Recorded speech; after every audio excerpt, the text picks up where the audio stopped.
సిద్దిపేట జిల్లా నర్సాయపల్లి గ్రామంలో దొంగలు హల్చల్ చేశారు. మద్యం కోసం బెల్ట్ షాప్ కు వచ్చిన దొంగలు ఆ యజమానిపై దాడి చేసి బంగారం, నగదు దొంగిలించుకుని పోయారు.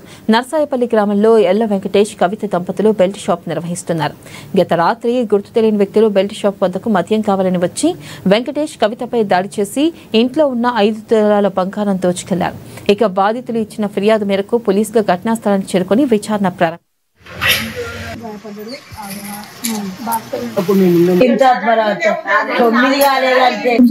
ఫ్రిడ్జ్ లో పెడతాను. నేను ఫ్రిడ్జ్ కాడికి పోయినా ఇంకా పెడతలేను. ఇట్లా పెడితేనే ఉన్నా వచ్చిండు. ఆయనతో నన్ను ఇట్లా మూసిండు. ఈయనను ఇంకోటి మూసిండు. ఇంట్లో గుంజుకొచ్చిండు. ఇక మూసంగానే మూసింది. అంత కింద పడేసిండు. ఇక పడేసి ఇదంతా నోట్లోకి వచ్చింది. ఇక నోట్ అరిస్తే చంపుతాను. నేను అరిస్తే చంపుతాను వరకే నాకు చల్ల జంటలు ఇచ్చి కళ్ళ అదికే తీసేసుకున్నాడు. బాగా 40 గంట పుసలుతాడు. తీసేసుకుని ఇటు వాటి కుదిరుతాడు. కొద్దిగా మీరుకి వచ్చింది. పైసలు ఉన్నాయమ్మా అని ఈయన అరుగుని వచ్చింది ఫస్ట్. అయ్యో మా ఆయన నేను చెప్పి దండం పెడతా కారణం. ఆయనకు ఆరోగ్యం బాగాలేదు, జ్వరం మంచిగా.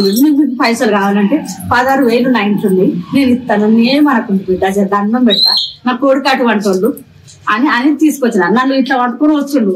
అడుతుందేమో అని పట్టుకొని వచ్చినాక ఇంటికి వచ్చినాక డబ్బా ముందర పెట్టినా తీసుకున్నారు. వచ్చుడు తోటే ఏం చేసిండు, ఈయనను అన్ను గొల్లెమేసిండు బెడ్రూమ్ లో. ఈయన తలుపులు గుజ్జుతా ఉన్నాడు. ఇక నన్ను ఏం చేసిండు, ఇక పైసలు తీసుకున్నాడు కదా. ఇక నాకు ఇక సప్పుడు నేను ఏమనలేదు. ఇక వాడు ఏదేదో అన్నాడు. అంటేనే ఉన్నాను. నా కొడుకు కట్ట 2 ఏళ్ళు 3 ఏళ్ళు చిన్నవాడు.